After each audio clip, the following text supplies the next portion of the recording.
Hello बच्चों, good morning. कैसे हो आप लोग। मैं इंजीनियर कीर्तिमान सिंह चंदेल आ गया हूँ माइंड स्टडी सेंटर की एक नई क्लास लेकर, उत्तर प्रदेश भ्रमण। जिसमें बेटा अभी तक हम लोगों ने देख लिया था कि उत्तर प्रदेश की कि उत्तर प्रदेश के कौन कौन से ज़िले कहाँ कहाँ से सीमाएं बना रहे थे, और उसके बारे में थोड़ा सा बेसिक तथ्य हम लोगों ने जान लिया था। आइए अब आज हम लोग स्टार्ट करते हैं भौगोलिक विभाजन। कहने का मतलब जियोग्राफिकल डिस्ट्रीब्यूशन क्या है उत्तर प्रदेश का, आइए वो जानते हैं। बेटा एक बात आपको कह दें कि अगर आप ये सेशन ले रहे हैं तो सीधे सीधे एक कॉपी और पेन लेके बैठ जाइए और अच्छे से भौगोलिक विभाजन को आप नोटेड डाउन करते चलिएगा।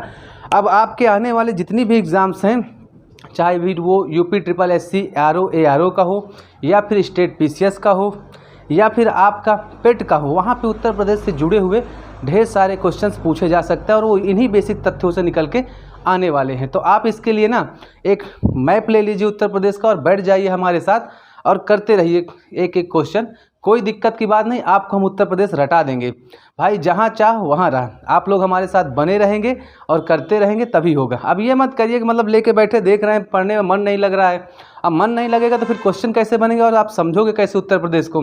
भाई कोई नॉर्मल प्रदेश नहीं है, उत्तर प्रदेश है भाई लोगों का प्रदेश। यहाँ पे भैया होते हैं और छोटी छोटी बात पे तो ये लोग गन निकाल लेते हैं। ठीक है, आइए तो फिर हम लोग देखते हैं। अगर बेटा हम उत्तर प्रदेश के विभाजन को ऐसे देखें, पूर्व से लेकर पश्चिम तक ऊपरी हिस्से को देखें, तो ये जो ऊपरी हिस्सा होता है बेटा, ये क्या कहलाता है, भांवर क्षेत्र कहलाता है।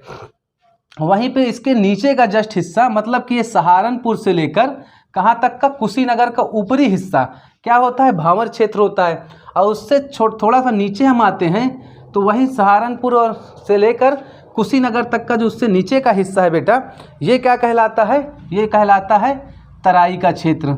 और नीचे का ये जो बीच वाला क्षेत्र है बेटा, ये क्या कहलाता है, ये कहलाता है मध्य का हिस्सा। क्या कहलाता है, मध्यवर्ती मैदान। इसको हम लोग कह सकते हैं मध्यवर्ती मैदान, इसको हम लोग कह सकते हैं मध्यवर्ती मैदान। अब थोड़ा सा अगर हम इसमें देखें तो ये जो नीचे का हिस्सा है, ये वाला कौन सा, ललितपुर से लेकर सोनभद्र तक, ये क्या होता है, पठारी क्षेत्र कहलाता है। यहाँ पे क्या है, पठारी क्षेत्र है। तो बेटा इतना सब कुछ हम लोगों ने इसका डिस्ट्रीब्यूशन देखा। थोड़ा सा उस दिन मैं आपको बताना भूल गया था विस्तार में, तो मैं आपको बता दूं, जो उत्तर प्रदेश का विस्तार है ये बेटा नॉर्थ में कितना है, नॉर्थ में है 30 डिग्री 24 मिनट से लेकर कहाँ तक है, 23 डिग्री 52 मिनट, मतलब कि 30 डिग्री 24 मिनट से लेकर 23 डिग्री 52 मिनट। अब बेटा आप लोगों के दिमाग में ये आएगा कि भैया सारा का सारा नॉर्थ में ही कैसे विस्तार है। तो ये जो अक्षांश दिए हैं और देशांतर दिए गए हैं बेटा, ये कहाँ से दिए गए हैं, ये दिए गए हैं वर्ल्ड मैप से। इसलिए आपको नॉर्थ नॉर्थ शो कर रहा है। मतलब कि अगर हम अपने इंडिया की अवस्थिति देखें कि हमारा इंडिया कहाँ पे है, तो इंडिया की अवस्थिति कहाँ है, ईस्ट और नॉर्थ में है। ठीक है, वर्ल्ड मैप में कहाँ है, नॉर्थ और ईस्ट में है। तो वहीं से ये हम लोगों ने निकाला है। और यहीं पे अगर हम देखें बेटा इसका ये वाला डिस्ट्रीब्यूशन, तो ये कैसा है, 77 डिग्री 5 मिनट से लेकर ईस्ट से लेकर, सॉरी ये ईस्ट है, ठीक है, 77 डिग्री 5 मिनट ईस्ट से लेकर 84 डिग्री 38 मिनट ईस्ट तक है। ठीक है, तो ये हमारा क्या हो गया, भौगोलिक विस्तार। इसका जो हॉरिजॉन्टली विस्तार है बेटा कितना है, 650 किलोमीटर, और इधर कितना है 240। मतलब लंबाई चौड़ाई के क्षेत्र से देखा जाए तो 650 और 240 है। जो उत्तर प्रदेश का कुल क्षेत्रफल है बेटा, ये कितना है, ये है आपका बेटा उत्तर प्रदेश का कुल क्षेत्रफल है, ये कितना है, 2,40,928 किलोमीटर स्क्वायर, मतलब कि वर्ग किलोमीटर। ये इसका क्या है, ये इसका भौगोलिक क्षेत्रफल है। क्या है, भौगोलिक क्षेत्रफल है। और देखा जाए तो इंडिया का जो क्षेत्रफल है उसका ये कितना है, ये 7.33% है। कहने का मतलब 7.33% है टोटल इंडिया का ये परसेंटेज में। ठीक है, क्षेत्रफल। अगर हम थोड़ा सा बात करते हैं बेटा, जो भारत सरकार की एक मोहर होती है, एक चिन्ह होता है, उसी तरह हमारे राज्य सरकारों की भी क्या होती है, एक मोहर होती है, एक चिन्ह होता है। तो जो हमारे उत्तर प्रदेश का क्या है, मोहर है और चिन्ह है, वो कुछ ऐसा है बेटा, एक गोले के अंदर 2 मछलियां होती हैं, ऊपर एक तीर धनुष होता है। इसे आप याद रखिएगा। कभी कभी ना होता क्या है, स्टेट पीसीएस में क्या होता है, इंटरव्यू में पूछ लेता है, या फिर पेट वगैरह के एग्ज़ाम में कहीं पूछ लेता है। यूपीपी के एग्ज़ाम में 1-2 बार ये पूछा गया है, मतलब उत्तर प्रदेश पुलिस के एग्ज़ाम में पूछा गया है। इसको स्वीकृति कब मिली थी बेटा, इसके बारे में भी कभी कभी पूछ लेता है। तो इसको स्वीकृति बेटा कब मिली थी, 1938 में इसको स्वीकृति मिली थी कि ये मोहर हमारी चलेगी। ठीक है, आइए अब थोड़ा सा देख लेते हैं एनसीआर रीजन में। इसके पिछले वाले पीरियड में मुझे पढ़ाना था लेकिन मैं बता नहीं पाया था, तो थोड़ा सा देख लेते हैं कि एनसीआर रीजन में कौन कौन से आते हैं। मतलब कि नेशनल कैपिटल रीजन क्या होता है, एनसीआर का मतलब होता है नेशनल कैपिटल रीजन। कहने का मतलब वो क्षेत्र जिनको नेशनल कैपिटल से जोड़ दिया जाता है विकास के लिए। कहने का मतलब जो विकास नेशनल कैपिटल में होगा वही विकास उन रीजन्स में होगा। अब आपके दिमाग में तो आइडिया आ रहा होगा कि नेशनल कैपिटल क्या है, दिल्ली।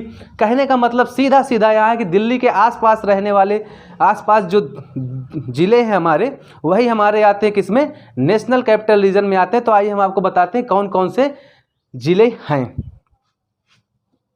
इसको हम कर देते हैं इरेज बेटा, आप लोग क्या करिएगा, नोटेड डाउन कर लीजिएगा।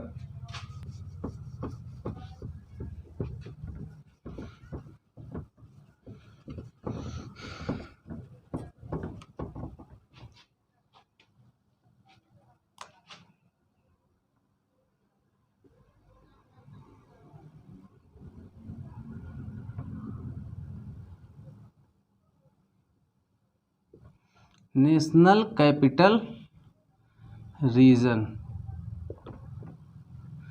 National capital region NCR region. इसमें बेटा क्या होता है, ऐसे क्षेत्र जो राजधानी क्षेत्र में डाल दिए जाते हैं। क्या होते हैं, मतलब कि राष्ट्रीय राजधानी क्षेत्र में डाल दिए जाते हैं। इसमें कौन कौन सा आता है बेटा, इसमें आता है आपका पहला हो जाता है मेरठ, पहला हो जाता है आपका मेरठ। मेरठ एक ऐसा ज़िला है बेटा जिसमें अगर आप देखते होगे तो ज़िला का कोड क्या बताता है, 01 बताता है। जैसे हमारे इलाहाबाद में क्या है, यूपी 70 गाड़ियों में लिखा जाता है। आप कौशाम्बी जाओगे यूपी 73 लिखा जाता है। इसी तरह बेटा अगर आप मेरठ में जाओगे तो मेरठ में क्या होगा, यूपी 01 लिखा जाएगा। कहने का मतलब डिस्ट्रिक्ट कोड वहाँ का क्या है, 01 है। याद रखिएगा थोड़ा सा, ये जनरल चीज़ है। ठीक है, उसके बाद बेटा आ जाता है आपका गाजियाबाद। क्या आ जाता है, गाजियाबाद। जो पश्चिम के ज़िले हैं वही आते हैं। ठीक है, गाजियाबाद आ गया। उसके बाद आपका आ जाता है गौतम बुद्ध नगर। मैं थोड़ा सा इसको छोटे में लिख देता हूँ, गौतम बुद्ध नगर। फिर क्या आता है बेटा आपका, गौतम बुद्ध नगर के बाद आता है बुलंदशहर, बुलंदशहर। बुलंदशहर के बाद बेटा आ जाता है हापुड़। क्या आ जाता है, हापुड़। उसके बाद आ जाता है बेटा आपका बागपत। क्या आ जाता है, बागपत। और क्या आ जाता है, मुजफ्फरनगर।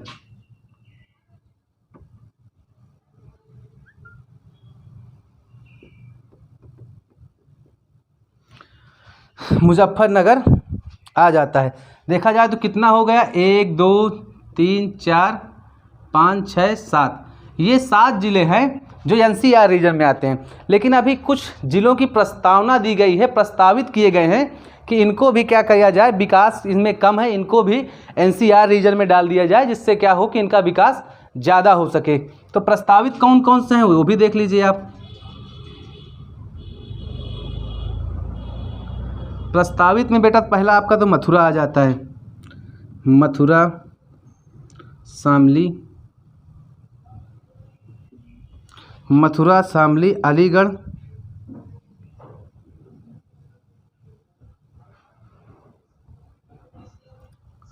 अलीगढ़। और क्या आ जाता है बेटा आपका, हाथरस। ये तो हाथरस तो सच में साला पिछड़ा है, पूछो क्यों। अभी कुछ दिन पहले यहाँ पे एक केस हो गया था, आप लोगों ने देखा होगा, कितना ज़्यादा पूरे इंडिया में मतलब ख्याति पाया था। है शर्म की बात है ऐसी घटनाएं जहाँ पे होती हैं। क्या हो जाता है, हाथरस हो जाता है। उसके बाद आ जाता है आपका सहारनपुर,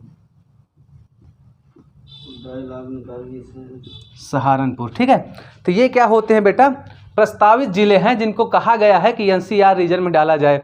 अभी ये थोड़ा सा यहाँ पे क्या है, खड़ी बोली होती है, यहाँ छोटी छोटी बातों में ना ऐसे ऐसे वर्ड बोल देते हैं कि आपको समझ में भी नहीं आएगा कि यार इन्होंने कहा क्या। पूर्वांचल के लोग तो बिल्कुल नहीं समझ सकते हैं। और हर चीज़ में तो इनका यह होता है, अत्ती है, जत्ती है, खत्ती है, पित्ती है, पता नहीं कौन कौन से ती है। तो ये वो वाले क्षेत्र हैं, ठीक है। ऐसी कोई बात नहीं, देखा जाए तो बड़ी अच्छी भाषा है यहाँ की।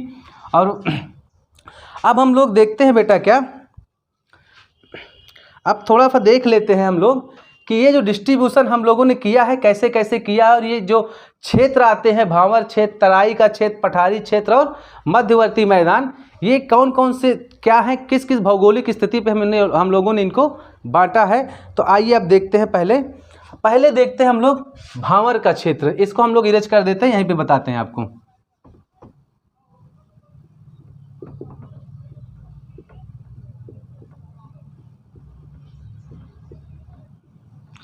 भांवर क्षेत्र, तो बेटा हम लोग जानते हैं कि ये इधर क्या है, नेपाल है, क्या है, नेपाल है, और शिवालिक चोटियां हैं, क्या है, शिवालिक क्षेत्र है। नेपाल से क्या है बेटा सटा, हिमालय है, क्या है, हिमालय, जिन्हें हम लोग क्या कहते हैं, शिवालिक चोटियां कहते हैं। तो होता क्या है कि ये शिवालिक चोटियों से ढेर सारी नदियां निकलती हैं, क्या करती हैं, ढेर सारी नदियां निकलती हैं। अब ये नदियां क्या करती हैं, अपर्दन करती हैं, क्या करती हैं, अपर्दन। तो मान लो बेटा ये क्या है हमारा, ये पहाड़ियाँ हैं, क्या है, पहाड़ियाँ हैं, और इन पहाड़ियों से निकल रही नदियाँ, क्या कर रही, नदियाँ निकल रही हैं। तो ये नदियाँ अपर्दन के बाद अपने साथ क्या होता है, ढेर सारे पत्थर के कण बहा के लाती हैं, टुकड़े बहा के लाती हैं, और क्या होता है, इस वाले रीजन में कलेक्टेड कर देती हैं, कलेक्टेड कर देती हैं ऐसे ऐसे करके, ठीक है, इन रीजन्स में कलेक्टेड कर देती हैं। अब इन रीजन्स में कलेक्टेड कर देती हैं तो होता क्या है कि ये जो नदियों का पानी आ रहा है अब इन टुकड़ों के नीचे से होकर बहेगा, क्या होगा, ये जो पत्थर के टुकड़े हैं इन टुकड़ों के नीचे से होकर बहेगा। कहने का मतलब सीधा सीधा है कि यहाँ पानी पत्थरों के नीचे से बहता हुआ आगे जाएगा। अब जब पत्थरों के नीचे से बहता हुआ जाएगा तो यहाँ नदियाँ कैसी दिखेंगी, विलुप्त दिखेंगी। अब अगर यहाँ नदियाँ विलुप्त दिखेगी तो ऐसे वाले रीजन को हम लोग क्या कहते हैं, भांवर रीजन कहते हैं, क्या कहते हैं, भांवर क्षेत्र कहते हैं, क्या कहते हैं, भांवर क्षेत्र कहते हैं, ठीक है। और ये क्यों होता है, क्योंकि ये यहाँ से क्या करती हैं, अपर्दन करके आती हैं, यहाँ से अपर्दन करके अपने साथ क्या है, सिल्ट है, कंकड़ है, पत्थर के टुकड़े हैं, सब बहा के लाती हैं, यहाँ पे कलेक्टेड कर देती हैं। उसके बाद बेटा क्या होता है कि यहाँ से नदियाँ, जहाँ से भांवर क्षेत्र ख़त्म होता है, यहाँ से नदियाँ बाहर निकलने लगती हैं ऐसे करके। तो यहाँ क्या होता है, थोड़ा सा जहाँ पे नदियाँ पत्थरों से निकल के बाहर आती हैं वहाँ क्या होगा, वो तराई का क्षेत्र कहलाता है। क्यों, क्योंकि यहाँ नदियाँ निकलती हुई दिख रही हैं यहाँ से, ठीक है।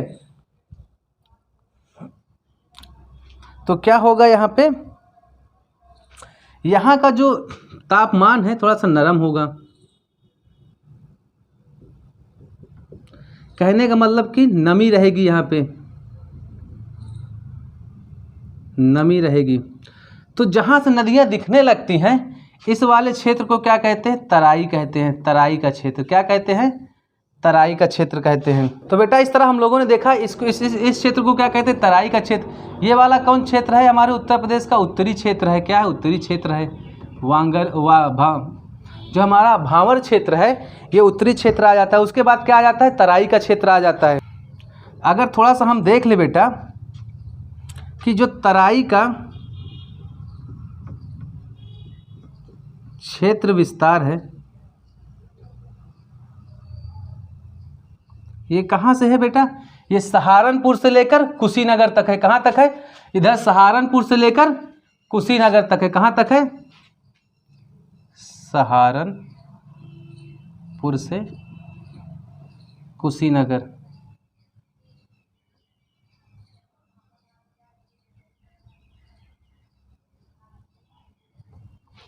सहारनपुर से कुशीनगर तक है।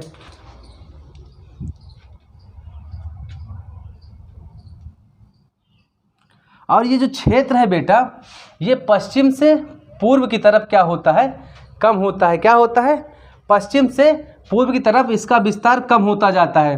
तो यहाँ पर लिख लीजिए, पश्चिम से पूर्व की तरफ विस्तार कम होता है।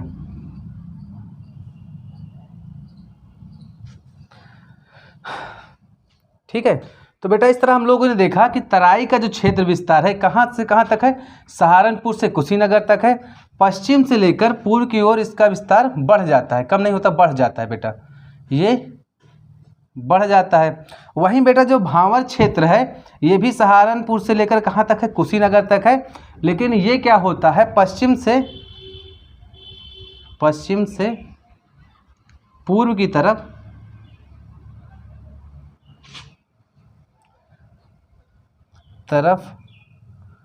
कम होता है। ये क्या है, पूर्व, मैं थोड़ा देख लेते हैं बेटा, पश्चिम से पूर्व की तरफ कम होता है। ठीक है, क्या है, ये है बेटा पश्चिम क्षेत्र, ये है पूरब क्षेत्र। इधर ये बढ़ जाता है बेटा, ये वाला क्या होता है, पश्चिम से पूर्व की तरफ ये वाला बढ़ जाता है, क्या होता है, ये कम होता है। भांवर क्या होता है, कम होता है। तो ये देखिए थोड़ा सा ये मैप गड़बड़ हुआ है, इसको सुधार देते हैं। ये जो हमारा क्या है, ये तराई का क्षेत्र है। तो तराई का क्षेत्र अगर देखा जाए तो यहाँ पश्चिम से लेके क्या होता है, पूरब की तरफ बढ़ जाता है। और वहीं पे बेटा अगर हम लोग भांवर क्षेत्र देखें तो यहाँ पे क्या है, सकरा है, और यहाँ पे थोड़ा सा चौड़ा हो गया है पूर्व की तरफ। तो अगर थोड़ा सा तराई का क्षेत्र देख रहे हैं हम लोग, तो तराई के क्षेत्र में जो मुख्य फसलें उगाई जाती हैं क्या है बेटा, गन्ना और धान उगाई जाती हैं। यहाँ पे हीट ज़्यादा होती है, तो हीट के कारण क्या होता है, ह्यूमिडिटी होती है। क्यों, क्योंकि नमी ज़्यादा होती है। यहाँ पे नदियाँ बाहर बह रही हैं, तो जहाँ पे नमी ज़्यादा होती है वहाँ पे बीमारियाँ भी बहुत आती है। तो जो हमारे उत्तर प्रदेश का तराई क्षेत्र है वहाँ पे क्या होता है, बीमारियाँ ज़्यादा होती है, जैसे डेंगू है, मलेरिया है, ऐसी बीमारियाँ होती हैं। ये आपका गोरखपुर का जो रीजन है यहाँ पे बीमारियाँ ढेर सारी होती हैं। ठीक है, अब थोड़ा सा हम लोग बढ़ते हैं कहाँ पे, अब हम लोग बढ़ते हैं मध्यवर्ती मैदान में। कहाँ बढ़ते हैं, मध्यवर्ती मैदान में। तो इसको थोड़ा सा हम हटा देते हैं, मिटा देते हैं, फिर से देखते हैं हम लोग मध्यवर्ती मैदान। ठीक है, आइए देखते हैं हम लोग मध्यवर्ती मैदान। मध्यवर्ती मैदान क्या है बेटा, अगर देखा जाए तो ये किनसे बनता है, गंगा और जमुना की सहायक नदियों से बनता है। किनसे बनता है, गंगा और जमुना की सहायक नदियों से बनता है।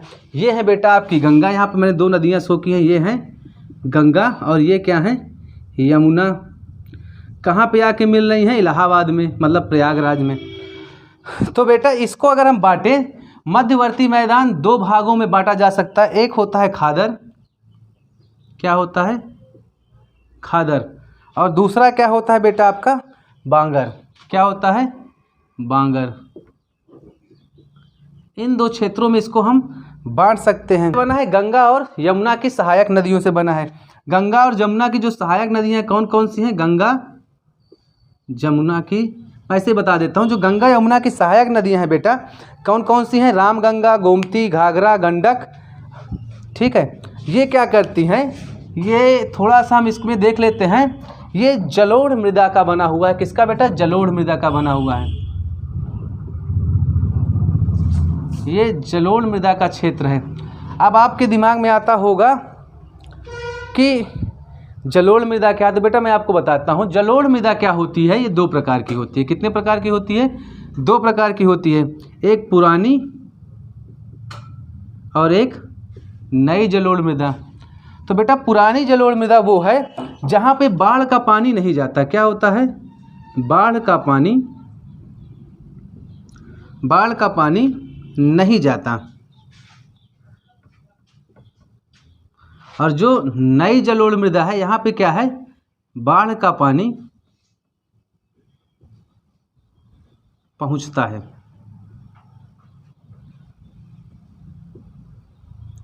यहाँ क्या है, बाढ़ का पानी पहुँचता है।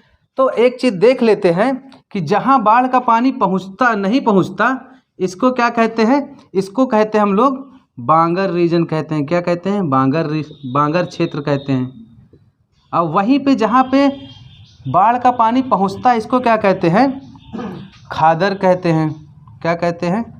खादर कहते हैं। तो यहाँ की जो ज़मीनें हैं कृषि कार्य के लिए उपयोगी है, बहुत ज़्यादा कृषि कार्य होता है यहाँ पे। क्या होता है? कृषि कार्य होता है। ठीक है, यहाँ पे कृषि कार्य होता है। यहाँ सही ढंग से कृषि कार्य नहीं होता है तो यहाँ पे क्या होता है? पशुपालन वगैरह अच्छे तरीके से होता है। क्या होता है? पशुपालन वगैरह सही तरीके से होता है। आइए थोड़ा सा अब देख लेते हैं दक्षिण का पठारी भाग। इसको मिटा के बेटा हम लोग देखते हैं थोड़ा सा दक्षिण का पठारी भाग। तो आइए फिर स्टार्ट करते हैं दक्षिण का पठारी भाग।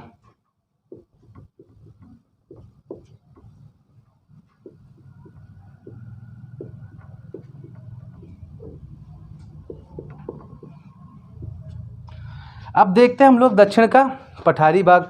यह कहाँ से कहाँ तक है बेटा? यहाँ ललितपुर से लेकर कहाँ तक है? सोनभद्र तक है। ये कहाँ से कहाँ तक है? ललितपुर से सोनभद्र तक है। तो आइए थोड़ा देखते हैं हम लोग दक्षिण का पठारी भाग। तो बेटा जो दक्षिण का पठारी भाग है यहाँ पे बहुत सी नदियाँ भी हैं। क्या है? नदियाँ भी हैं। और ये नदियों से मिलके ही बना हुआ है। प्रायद्वीपीय भारत के उत्तर सीमा से जुड़ा हुआ है। यहाँ पे जो नदियाँ हैं बेटा कौन कौन सी हैं? चंबल, बेतवा केन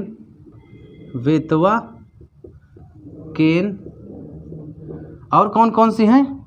सोन, टोन। ठीक है, तो ये जो ऊपर की चंबल, बेतवा, केन ये यमुना की सहायक नदियां हैं। क्या हैं? यमुना की सहायक नदियां हैं। और ये दोनों किसकी हैं? गंगा की हैं। गंगा की सहायक नदियां हैं। तो बेटा यहाँ पे क्या है? जहाँ पे इतनी ढेर सारी नदियाँ हैं वहाँ पे क्या है? जलप्रपात बनेगा। क्या बनेगा? जलप्रपात बनेगा। जलप्रपात बनना संभव है। तो नदियाँ, जो नदियाँ हैं बेटा ये हमेशा क्यों बहती हैं? ये नदियाँ इसलिए बहती हैं क्योंकि ये अपने आधार तल को पाना चाहती हैं। क्या करना चाहती हैं नदियाँ? अपने आधार तल को पाना चाहती हैं।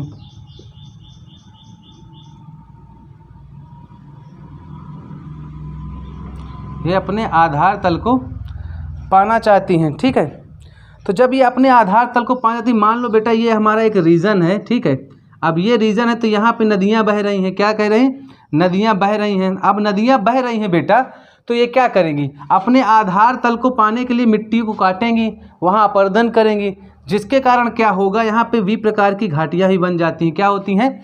वी प्रकार की घाटियाँ बन जाती हैं। यहाँ की जो मिट्टी है बेटा कैसी है? यहाँ की जो मिट्टी है बेटा लाल मिट्टी है। क्या है? लाल मिट्टी है।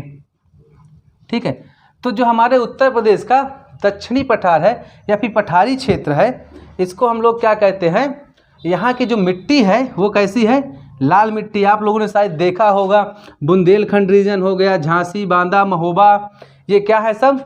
यहाँ की मिट्टी हल्का सा लाल कलर की होती है। ठीक है, तो हम लोगों ने इतना देख लिया कि ये वाला यहाँ क्या है? लाल मिट्टी है। अगर देखा जाए बेटा हम बात करें मध्यवर्ती भारत की, मतलब कि हमारा ये वाला रीजन है ये थोड़ा सा निचला है। निचला मतलब कि ये वाला हिस्सा जो ऊपर का हिस्सा है ये भी उठा हुआ है, ऊंचा है। क्या है? ऊंचा है। और ये वाला भी क्या है? ऊंचा है। क्या है? ऊंचा है। तो ये क्या है बेटा? एक प्रकार से थोड़ा सा धंसा हुआ रीजन है, मध्यवर्ती रीजन। कहने का मतलब ऐसा है, यहाँ भी ऊंचाई है और यहाँ भी ऊंचाई है। तो ये क्या है? अगर इसको थोड़ा सा हम फिगर बना के देखें तो ये पर्वतीय रीजन है। क्या है? पर्वतीय रीजन है। उसके बाद ये ऐसे जाके ये पठार। तो ये पर्वतीय रीजन है आपका जो उत्तरी साइड है। ठीक है, और यहीं पे बेटा क्या है आपका? इधर पठारी रीजन है।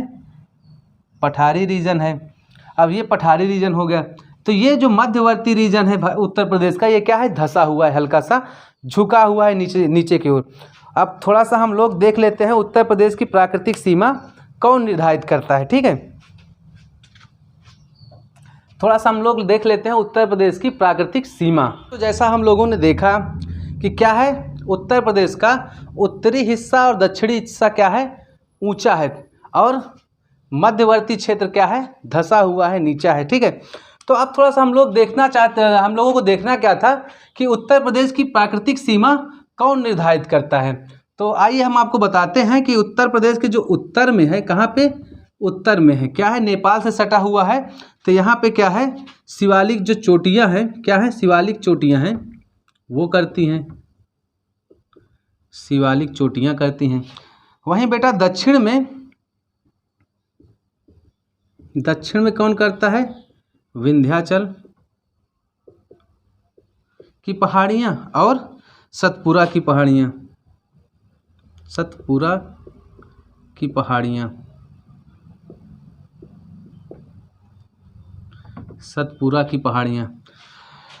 वहीं बेटा अगर हम पश्चिम में बात करें, क्या, पश्चिम में, तो पश्चिम में यमुना है, क्या है, यमुना है, और पूर्व में गंडक है, क्या है, गंडक है। बेटा ये हम थोड़ा सा आपको बताना भूल गए थे, जो हमारा उत्तर प्रदेश का दक्षिण का पठार है, वहाँ पे क्या होता है, वहाँ पे ज़्यादातर दलहन की खेती होती है। दक्षिण का जो पठार है, दक्षिण का पठार है, वहाँ पे क्या है, दलहन खेती होती है। अब इसमें दक्षिण के पठार में आपका आ जाता है, क्या, आपका आ जाता है बांदा, चित्रकूट, और उधर के जो रीजन है एमपी से सटे हुए। तो जो दक्षिण के पठार हैं वहाँ पे क्या है, दलहन की खेती अच्छी होती है। तो आइए बच्चों हम लोग अब देखते हैं उत्तर प्रदेश के बारे में कुछ तथ्य। तो ये जो तथ्य हम आपके लेके आते हैं, ये परीक्षाओं के लिए काफ़ी इम्पोर्टेंट होते हैं, और यहाँ से एक एक क्वेश्चन हर बार बन के आता है, चाहे वो आपका यूपीएसआई हो, यूपी ट्रिपल एससी हो, या फिर आपका स्टेट पीसीएस हो, या फिर लेखपाल हो। तो इसके लिए हम थोड़ा सा आपको बता देते हैं उत्तर प्रदेश के कुछ तथ्य। हाँ, तो आइए थोड़ा सा हम लोग जान लेते हैं उत्तर प्रदेश के कुछ तथ्य। ठीक है, तो पहला हो जाएगा क्या, भारत जो उत्तर प्रदेश की राजकीय भाषा है वो क्या है, हिंदी है, क्या है, हिंदी है। और दूसरे नंबर पे आ जाती है आपकी उर्दू, उर्दू भी यहाँ पे बोली जाती है। यहाँ पे ज़िले कितने हैं, 75। और राज्य के जो संभार है, मतलब कि मंडल है बेटा, वो कितने हैं, ये 18 हैं। और जो लोकसभा सीटें हैं यहाँ पे कितनी हैं, 80 हैं। और जो राज्यसभा सीटें हैं बेटा 31 हैं, मतलब 80 और 31। उच्च न्यायालय और रेलवे जोन बेटा कहाँ पे है, यहाँ का प्रयागराज में। कहाँ पे है, प्रयागराज में, प्रयागराज में है। जनसंख्या नियर अबाउट बेटा इसकी कितनी है, 20 करोड़ है, नियर अबाउट। ये आंकड़े लगभग में मतलब कि होल में अराउंड में दिए गए हैं। और महिलाओं की जो संख्या है वो 9.5 करोड़ है। और जो युवाओं की संख्या मतलब पुरुषों की संख्या है, पुरुषों की संख्या बेटा यहाँ पे कितनी है, 10.5 करोड़ है, नियर अबाउट अराउंड में। और जनसंख्या घनत्व तो बेटा यहाँ पे कितना है, जनसंख्या घनत्व तो है 829, मतलब कि 829 लोग बेटा यहाँ पे प्रति वर्ग किलोमीटर में रहते हैं। कहाँ रहते हैं, प्रति वर्ग किलोमीटर में रहते हैं।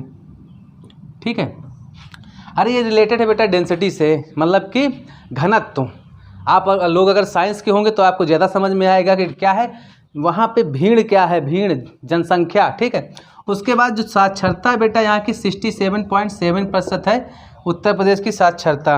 और जो बेटा यहाँ पर लिंगानुपात है, लिंगानुपात है बेटा कितना है, 912, मतलब कि 88 लोग यहाँ पे बिना शादी के रह जाते होंगे लड़के। ठीक है, मतलब कि 1000 लड़कों पे 912 लड़कियाँ हैं। ठीक है, अब उसके बाद सर्वाधिक जनसंख्या वाला जिला क्या है यहाँ पे, प्रयागराज है। क्या है, प्रयागराज है, प्रयागराज है, प्रयागराज है। वहीं पे बेटा देखा जाए तो जो हमारा सबसे कम जनसंख्या वाला जिला है वो क्या है, महोबा है। क्या है, महोबा। ठीक है, तो ये कुछ तथ्य में हम आपके लिए ये कुछ फैक्ट हम आप लोगों के लिए लेके आए थे, जिससे क्वेश्चंस बनते हैं। अब चाहे वो यूपी पेट का जो आने वाला एग्ज़ाम हो, या फिर UP triple SC RO ARO की एग्ज़ाम्स हो, या फिर यूपीएसआई को। बात करते हैं स्टेट पीसीएस की। स्टेट पीसीएस से बेटा काफ़ी क्वेश्चन निकल के यहाँ से आते हैं। ठीक है, तो यहाँ से काफ़ी क्वेश्चन निकल के आते हैं। तो बेटा देखा जाए तो हम लोगों ने काफ़ी कुछ जान लिया है, किसके बारे में, उत्तर प्रदेश के बारे में जान लिया है। और उत्तर प्रदेश क्या है ना, दबंगों का एरिया माना जाता है, ख़ास तौर पे हमारा इलाहाबाद हो गया या फिर इधर के जो क्षेत्र हो गए। अब यहाँ पे बच्चे पढ़ाई पे थोड़ा सा ध्यान कम देते हैं, पूजा और भंडारा पे ज़्यादा देते हैं। तो आप लोग जितने भी पढ़ रहे हैं इस पर अच्छे से नोट्स बनाइए, और नोट्स के साथ साथ क्या करिए, आप इसको रिवीजन करते चलिए और उत्तर प्रदेश आपके लिए बहुत इजी हो जाएगा। तो मिलते हैं हम लोग अगले सेशन में, कल के सेशन में, जिसमें हम आपको पढ़ाने वाले हैं उत्तर प्रदेश की जलवायु। तो उस सेशन में आप तैयार रहिए और मिलते हैं एक अच्छे जोश, एक नए जोश जुनून के साथ, और ख़त्म करते उत्तर प्रदेश की जलवायु। तब तक के लिए बेटा आपसे हम लेते हैं अलविदा। जय हिंद।